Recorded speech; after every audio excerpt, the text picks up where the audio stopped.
Hello, hello, hello. What's going on, everyone? This is Paul Hutchings coming to you live with Good Parts number 87, a daily social media show where I go live once a day, Monday through Friday, right around 11 a.m. Eastern Standard Time to share one good part from my life and or business in an effort to help you and me create more prosperity, freedom, happiness, abundance, joy, goodness, all the good the life has to offer. That's my intention with this show.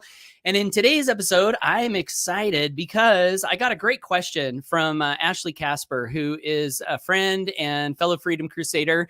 She wanted to know, she wanted to ask me some clarification about something that I've taught for a long time and something it is that I've done, which is to take little stories and experiences from my daily life and turn them into valuable content that other people like, love, get emotion from, feel inspired from, feel like they're getting wisdom from, just simple little stories from my daily life. I've done this for a very long time.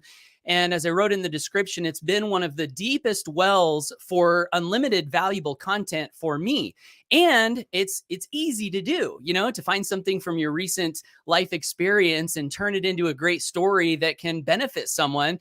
It's easy to do. It's fun to do. And one of the things that I think is true is that most of us are most interested in the things that are directly in front of us, so like our own lives. We're naturally interested in our own lives. So it's just an easy thing to do. So she asked me a question. I'm going to get to the question. I do want to just say hello to the people tuning in. We've got Gregory Napier here live.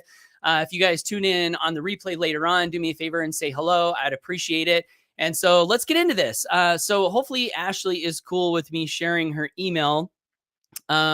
Actually, I'm not going to share her email because it has her email address there. So I don't want to share her personal information, but I'll just read to you the email. She said, good evening, Paul. I hope you and your family had an awesome day. It looked like fun from the photos, and we did. It was a fun day. We went kayaking yesterday. And shout out to Ashley for utilizing a great communication principle, which is express goodwill. So she started off the email not by asking for something, but by expressing me goodwill. And that's a really great thing to do in all of your communication. I do it in all of my emails. I do it whenever I Facebook message somebody, just expressing goodwill. It's a good thing to do. And then she says, I loved your video yesterday as usual. So not only did she express goodwill, she gave me an honest and sincere compliment, which, by the way, those two things, if you do them, are really, really great for influence, for positive, good influence. A lot of times people will ask for something and they'll skip those steps. And when that happens, it sometimes comes across as like you're kind of needy. Like, I just need something from you.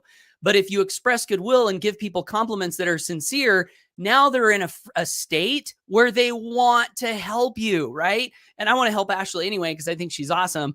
But I wanted to highlight those two things she did in her email that are really, really good. Hey, Veronique over in Belgium. Good to see you. Hey, Arnita.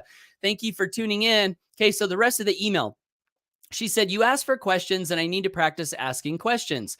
My question is, what is it that contributes to developing a lens? I got to make my screen bigger. A lens to locate the daily lessons in our life, even in the seemingly mundane daily life moments. My thought is that gaining awareness in the present moment would contribute. Maybe I'd love to hear your thoughts, and maybe you could share specific things, activities, habits that could help one develop this lens be a bit clearer. As always, I appreciate you so much. Love you, Ashley Casper. I appreciate you too, Ashley, and love you too. So that's what I'm going to do in this video is do my best to add some additional insight to that practice that I have been engaged in and that has been very profitable for me. So the first thing I will say is that not all of the mundane moments in our lives have lessons in them. So it's not like I wake up in the morning and then from start to finish, I've just got like, just valuable lessons, insights, wisdom, epiphanies happening from the moment I wake up until the moment I go to sleep. It's not like that. There are mundane moments that I don't turn into lessons, that I just let go by because they're part of life. The metaphor that I've used to describe this, and I think it's a good metaphor, is if you can imagine your life is like the night sky, and in the night sky, you have dark parts, which in my mind, in this metaphor, would be the mundane moments.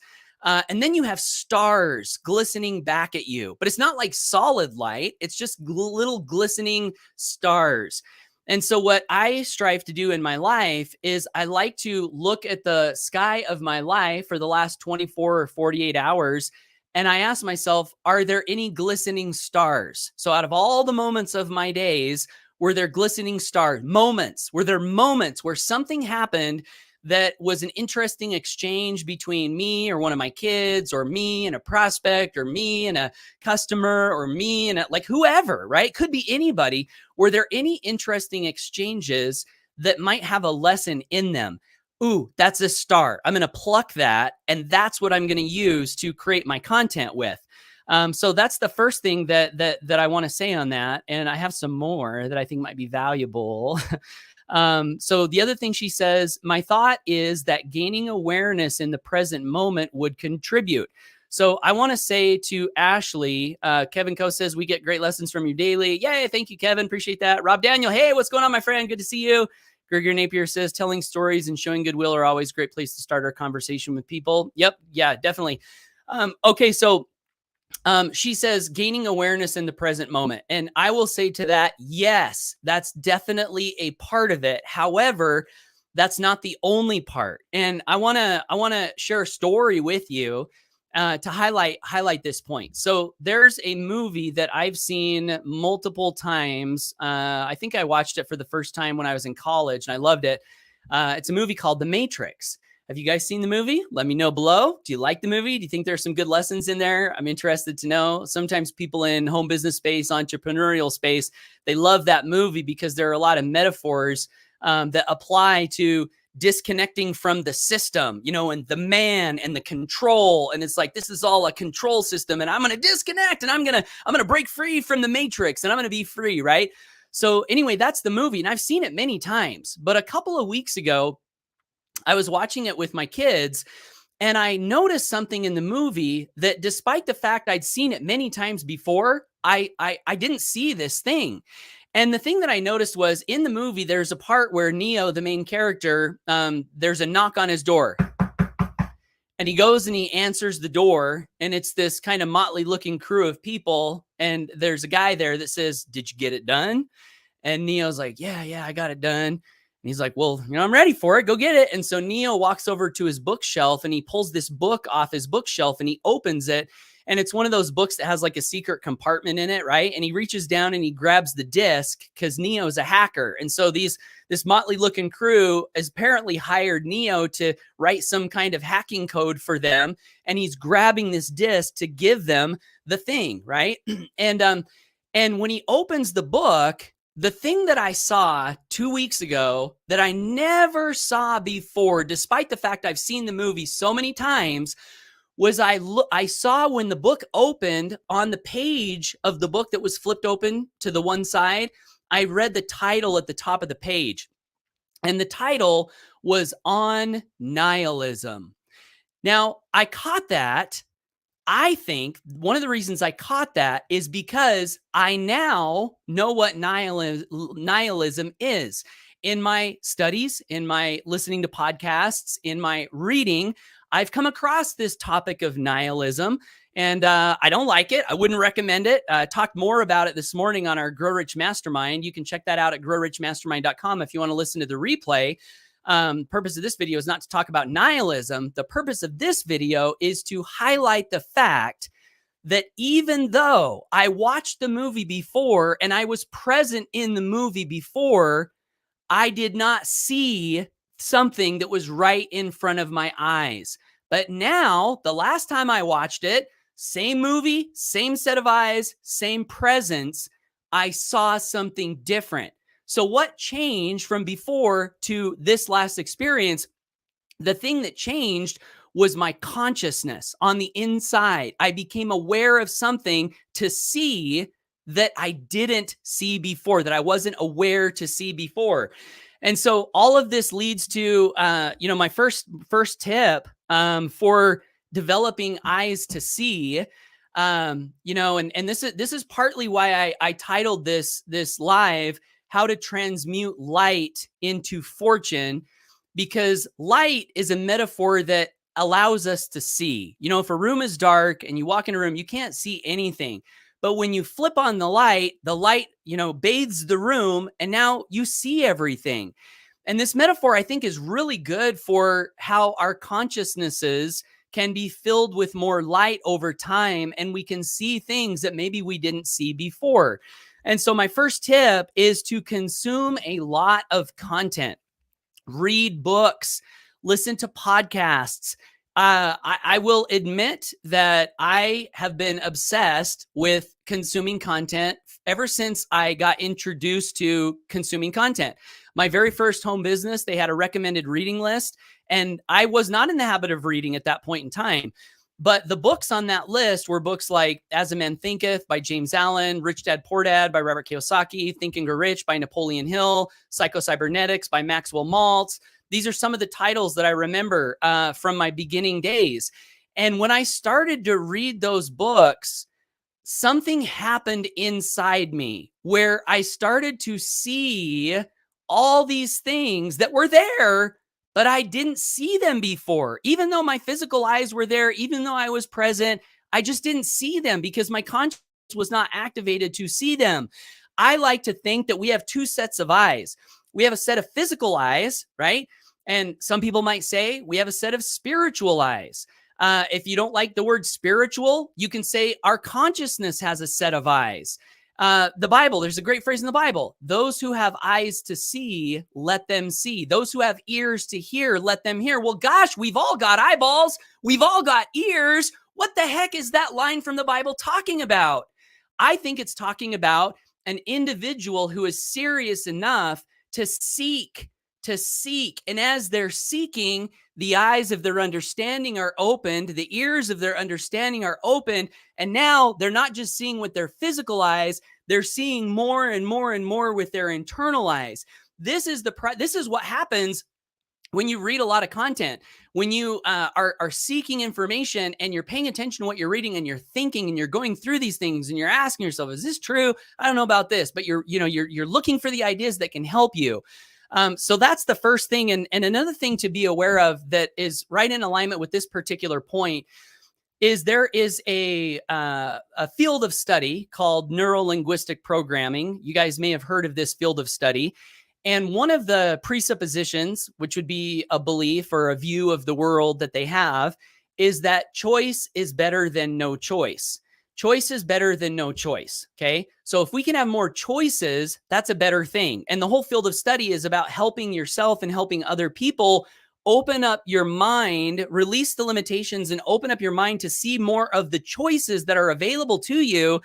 They talk about how a lot of times when people get stuck somewhere, when they get stuck in a problem, they feel like there's no way out. Like this is, and then that causes all this anxiety. And part of the reason they get all this anxiety and they feel so stuck is because they only see this one thing in front of them and it's insurmountable. And they can't see that they have many choices that could lead to a different outcome. They could go a different way. They could look at it in a different way. They could do this. They could do that. They could do the other, but they can't see all of those other things because the eyes of their consciousness are only allowing them to see this big problem that's right in front of them. And so the reason this is relevant to reading and consuming content is one of the things that seems has happened to me over the years is the more I read, the more it feels like my plethora of choice is expanded, where I see all of these different choices in front of me and I see less limitation. And so yeah, consume a lot of content. That's the first thing. And while you're consuming that content, it's not just consume a lot of content for the sake of consuming content. Some people read a lot of fiction. Some people, like to read funny books, entertaining books, and there's nothing wrong with those books. However, I think it's important to draw a line of distinction between the books that are there to please you versus the books that are there to inform you and educate you and transform you. There is a difference. So save the fun stuff for the fun time. We don't watch movies all day long. So I don't know why you would want to read just a fun book all day long and that's all you ever read. Like, it doesn't add much value to your life other than the entertainment value. So when I say consume a lot of content, mainly I'm talking about consume a lot of content that is imparting real knowledge to you, real wisdom, real truth that you can use to grow yourself, and then match up what you're learning with your experience of what's happening in your life. And while you're searching in those books, this is something that I've done, and I think this is an important thing to do, is look for the principles that you can apply to your life and that can make a difference for you. One of the discoveries I feel like I made in the personal development journey is that if you read a lot of personal development books, one of the things that I noticed was that after a while, all of the books seemed like they were saying the same things. They were just using different stories to illustrate the same things that were said in many of the books.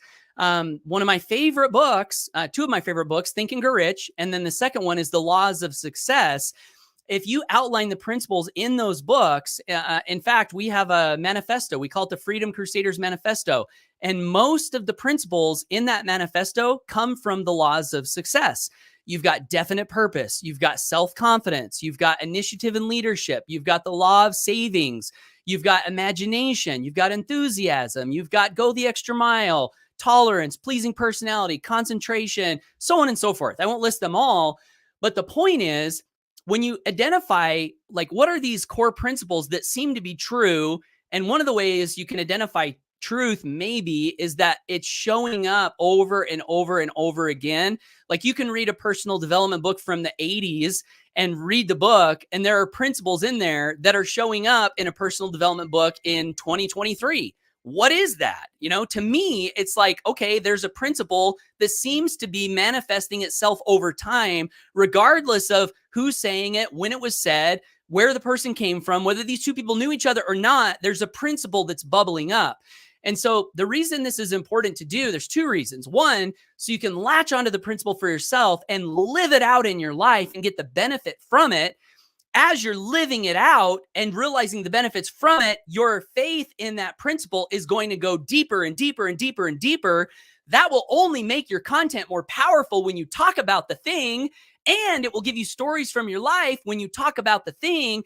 And when you talk about those stories from your life where you're talking about the thing that, by the way, the thing you're talking about has already been proven to be valuable because it's coming from books that sold millions of copies, like Think and Grow Rich, for example. That is a popular book. People like the book. It's one of the best-selling personal development books of all time. So what does that mean? Well, that means there might be something in there that's valuable. And if that thing that's in there that's valuable, if I can bring that out into me, and then as I'm moving forward in life, if I know what the principle was, not just the story that illustrated it, but the principle, now my consciousness is activated for me to look for stories in my own life of that principle. And then when I show up on a live or I host a conference call, guess what comes out? Stories from my life, stories from my experience, because I was taking action. But what am I teaching? I'm teaching the same stuff. It's not new. It's in the books, right? It's nothing that I'm inventing. I'm just using my own experience and my own application of applying these principles to create unique content that's coming from me and my voice and my life. But we're all leading, I think, to some of the same ideas. So to recap, consume a lot of content that's imparting knowledge to you. Look for truth or principles.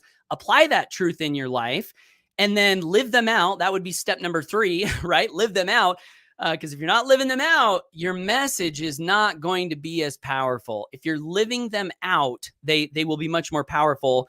And then the fourth one is always be asking yourself, how is this relevant to what I'm doing? So that's the other thing. When you're consuming content, when you're listening to podcasts, when you're reading books, always be asking, how is this relevant to what I'm doing?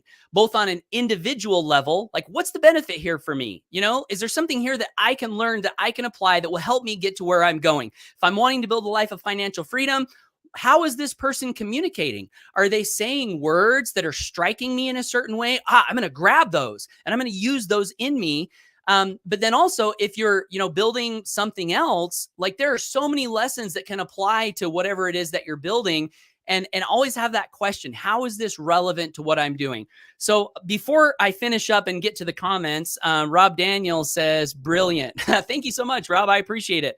I've licensed to brag because none of this stuff is mine. Like Bob Proctor said, where did I get that? By consuming content. I went to an event, took notes, picked up his nugget. I want to give you an example. So Ashley, she asked this question and I've done my best to outline like the process, but I want to give you an example. So here's an example. One of my sons recently was filling out a job application and he made the comment, there was a question that said, are you good at influencing other people or something like that? And it was like on a scale of 1 to 4, 4 being like a master. And he chose 4. And I said, are you sure you want to put that? Like, are you really a master at influencing other people? And then he says, yeah, I am, Dad, because I'm a master manipulator. Kind of funny, like he was joking. But anyway, he ended up putting that down, and that got me thinking. So that started. This was the start of the story. He says he's a master influencer. So then last night, we're working on this building where we're making it a fun room, movie room. We got new carpet. We got a workout exercise room. It's been a dream of our families for a long time, and it's manifesting now. So 2 of my boys, the one I mentioned earlier, they were out in the building. They were the last ones out of the building. And we're all getting ready for bed. It was like 15 after 10 o'clock. And they come in the house and my wife says, they left the lights on. Someone has to go turn the lights off. And so my son, the one that's a master influencer, says to his brother, they were both out there, says to his brother, he goes, you need to go shut those lights off. He goes, get out there and shut those lights off. And then of course my other son started to argue with him. And I pulled my one son aside and I said, you said you were a master influencer. I said, come here. I said, let me teach you a couple of things. If you really want to be good at influencing people, I said, lesson number 1 is people don't like to be commanded to do things. When you told them you need to get out there and shut that off, that created instant resistance. So instead, what you could have done is you could have said, hey, will you please do me a favor? It'd mean a lot to me. I'd really appreciate it. Could you please go out and shut the lights off? That would be a better approach. Now, does it guarantee that my other son would do it? No, but it's a better approach. And if you ask in that way, if you ask 100 people, if you did an experiment where you said, okay, to 100 people, I'm going to tell you what to do. And 100 people, you're going to do that. You're going to command them. You need to do this. You should do this. And you did that 100 times and you tallied up your results versus you take another 100 people and you just ask in a nicer way. Please, would you please do this? Would you please do this for me? Because give them a reason, ask nicely, compliment them maybe, do what Ashley did, express goodwill, give them an honest, sincere compliment, and then give the ask. I feel like I haven't done this experiment. I mean, I've talked to a lot of people. I've asked a lot of people to do things. And it seems to me that if you were to perform this scientific experiment, the number of people that would comply with your invitation, if you did it in the right way, would go way up versus commanding them, what to do. And if you wanted to go even further, another step of positive influence is to give them a reason to do it that benefits them. That would increase your chances of influence. Now, still, does it guarantee it? No, because everyone has their own freedom. But these things would raise your likelihood of doing it. And so if I was to take that story and turn it into content, which I did today, but this is not the purpose of the content. Today's purpose is to outline this process and then give you an example. But I could take that story and I could put it in an email and I could make a subject line that says, how to massively increase your influence with people. That would be a benefit-driven subject line. And then I could literally just tell the story that I just told you guys. And while I'm telling the story, I'm outlining these points. Now, where did all of that come from? Did I invent these principles of influence? No, I read about them in books. I applied them in my life. I found that they worked. Now my consciousness is activated to look for lessons and experiences in my daily life where I can have stories where I see negative examples of those principles not being applied, where I can see positive examples of those things being applied, and I can turn it into valuable content. So I hope that was beneficial for Ashley and anyone else here today. What do you guys think? Was that beneficial? Comment down below. Let me know if this was valuable to you. Thanks again, Ashley, for the great question. And a couple of things I still want to do. One, I want to give you an invitation, right? An invitation. Would you please subscribe to me? No, just kidding. I do these shows every day, Monday through Friday. If you got value from this content and feel like you could learn more from me in the future, I would love to invite you to subscribe to me on social media, and/or you can visit my website and subscribe to my email list. That you can do that by going to paulhutchings.net/GIFTS. Why might you want to do that? Well, because I have some valuable gifts on that page that might be beneficial to you. Like, I've got 7 free videos, marketing videos. I've had a lot of success in direct sales. And so I've got 7 free videos where I outline my process, my recruiting process, my customer gathering process, all for free. I've got an ebook that I wrote. You can get that for free. So if you're in direct sales, that might be beneficial to you. I've got a whole bunch of great stuff. I've got Lighthouses for the Soul, which is a book of valuable quotes that I have found to be stars from the sky of my studies that I'd like to give to you. You can grab that gift. I've also got a very profitable business. If you're wanting to increase your income, if you're wanting to find more meaning and purpose in life, if you're wanting to disconnect your time from your money, which is something that I've done, we created a business model that I love. It's heart-centered. It's service-oriented. It makes me feel good. It contributes not only the 80% residual commissions that you can earn if you decide you like it and you want to share it with others, but we also donate money to an organization called Feed My Starving Children. We've helped to provide over 250,000 days of meals to kids in need throughout the world. Why would you care about that? Well, for me, it makes me feel good to know that as I'm growing my wealth, I'm also helping the world become better at the same time. So if that's a benefit you would like, you can check out the business. And there are other gifts on that page. All of those are reasons why you might want to go to paulhutchings.net/GIFTS, pick up a gift and subscribe. So with that, I'm going to jump to the comments and see what the people are saying. You guys, amazing, heart-centered people. Let's see. Gregor Napier says there are some great points in that movie. Yeah, The Matrix. When I watched it this last time, I had forgotten how much of a thinking movie it is. I was remembering it for the action scenes, which has some great action scenes. That's why I showed it to my kids. But it's deep. It really has you thinking about a lot of things. Rob Daniels says the writers created this to try and explain the landmark forum and advanced course. Created what, Rob? I'm not 100% sure I understand that comment. Caroline says, hi, greeting from the Netherlands. Hey, how are you, Caroline? Good to see you. Siobhan Dean says reticular activating system. That's right. Your consciousness is activated to look for something that your physical eyes wouldn't have seen had it not been activated to look for it. Definitely. Veronique says Peter's first video is on his YouTube. Yay, way to go, Peter. On his channel, Peter Goes Public. That's a great title. He dives into the topic personal mental development. He is reading his 18th book in 8 months. Wow, that is phenomenal. In my ebook, I mentioned it on my thank you page, but we want to thank you and the members of this community for all the inspiring lessons to make us become to where we are now and give us the power to do things we do now. Thank you. More is coming. We love you all. Love you too, guys. So proud of you and so excited about where you were, where you are now, and where you're going. It's only better things in the future for you, I believe. Gregory Napier says, I like to read books that expand my mind. Yes, your mind and your mind. Gregory Napier also says, yes, sir, this is very helpful. Yay. Caroline says, yes, it is my experience too. As soon as you say you have to, you get resistance. If you leave people a free choice, but say what you like or want to happen, you have more support, and that's great to work with. Yep, very true. So thanks everyone who tuned in live and or on the replay. Love you guys. Believe in you. Get out there, take action, go for your dreams, live in faith. If you jump, my belief is faith will catch you so you won't fall. And I'll be back tomorrow on the next Good Parts episode for the last one of this week.